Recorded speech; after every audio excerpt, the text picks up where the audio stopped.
শুভ দুপুর। দেখতে পাচ্ছেন এখন রান্না বান্না করছি। এটা কি রান্না বলেন তো, আপনারা দেখে দেখে বলুন। এই দেখুন, আলু, টমেটো, কাঁচা লঙ্কা, বেগুন সব কিছু দিয়ে একেবারে বসিয়ে নেড়ে চেড়ে একদম বসিয়ে দিয়েছি। এটা এখন আস্তে আস্তে হবে। আচ্ছা, আর রান্না হচ্ছে আমার পছন্দের শাক, লাল শাক ভাজা। আর রান্না হচ্ছে আমার পছন্দের আলু ভাজা, বেগুন ভাজা। এগুলো যে আমি খাই না, করি। আর ডাল, এটা হচ্ছে ধনে পাতা দিয়ে মুসুরির ডাল, সুন্দর সুন্দর ভাজা, আলু ভাজা, বেগুন ভাজা, লাউ ঘন্ট, মুগের ডাল দিয়ে নিরামিষ লাউ ঘন্ট।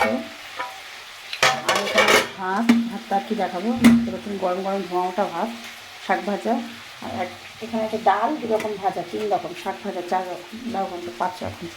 আর এই লোকটা সত্যি রান্না করছে, আমি খাবো। বাই।